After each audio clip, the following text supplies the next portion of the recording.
HOA Karen damaged soccer field sprinklers, got fined $150,000 and ordered to repair it all. The sun was dipping low over Willow Creek, casting long shadows across the town's pride, the community soccer field. For years, it had been a sanctuary where kids chased dreams, parents cheered, and neighbors bonded. But that evening, the field was a battlefield, its lush green marred by jagged rips of earth and broken sprinkler heads spewing water into muddy pools. At the center of the chaos stood Karen Mitchell, the HOA president, her floral dress a stark contrast to the destruction around her. Her son, Ethan, 16, hovered nearby, his soccer uniform splattered with mud, his face pale with dread. Karen's voice cut through the murmurs of the gathering crowd. "This field is a disgrace," she shouted, pointing at the sprinklers. "These outdated systems waste water and ruin the aesthetic of our community." She'd been campaigning for months to replace the field with a modern green space, her vision of manicured lawns and ornamental shrubs. The town, fiercely protective of their soccer haven, had voted her down every time. Frustrated, Karen had taken matters into her own hands.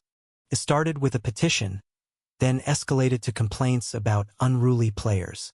When that failed, Karen did the unthinkable.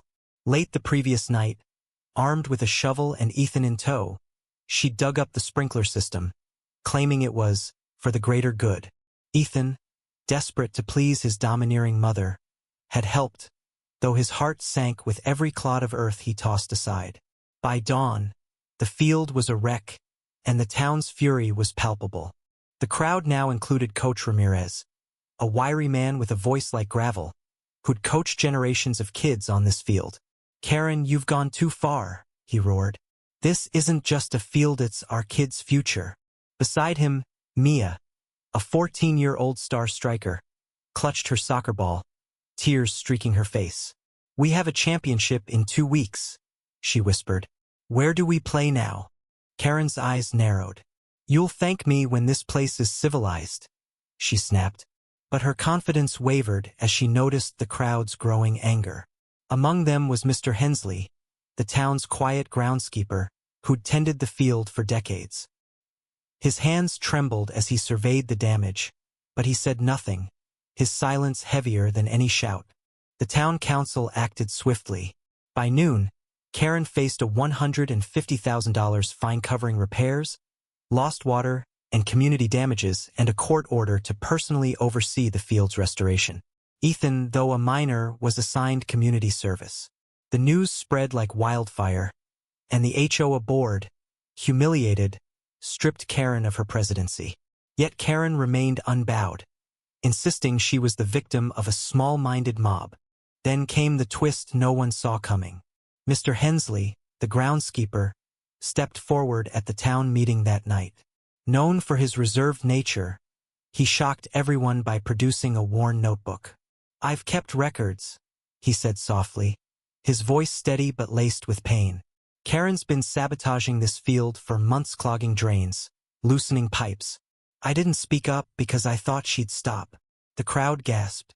Hensley's evidence, meticulously documented, revealed Karen's campaign wasn't just a one-night outburst but a calculated vendetta. Her obsession with control had blinded her to the community's heart. Ethan, sitting in the back, felt his chest tighten. He'd known his mother was intense, but this? He remembered her late-night rants about perfecting the town, how she'd pressured him to join her mission.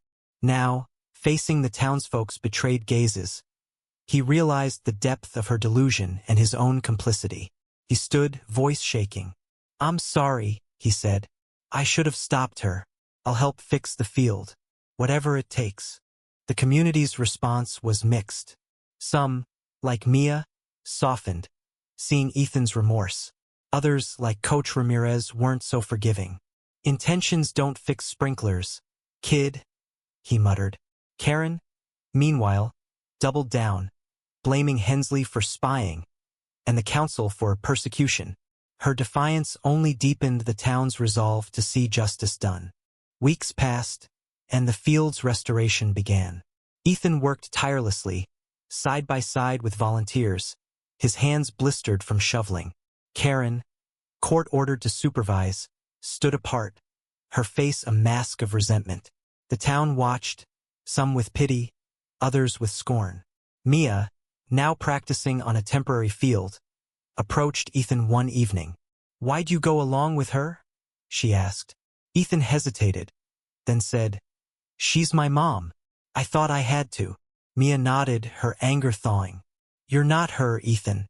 You can choose." The field was restored just before the championship, but the scars lingered not just in the earth, but in the community's trust. Karen, ostracized, moved away, her dream of control shattered. Ethan stayed, determined to rebuild his reputation. Mr. Hensley, quietly heroic, retired, his notebook a testament to the power of unnoticed vigilance.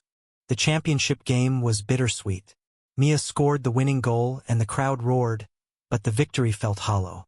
The field, though green again, bore the memory of betrayal. Ethan watched from the sidelines, no longer a player but a spectator, his heart heavy with lessons learned too late. In the end, Willow Creek's field stood as more than a place to play. It was a mirror of human flaws, pride, loyalty, redemption, and the cost of division. Karen's fall was a warning. One person's crusade can tear apart what a community builds together. Ethan's remorse offered hope, but the town's wounds would take time to heal. What do you think? Where does justice lie when personal conviction clashes with communal good?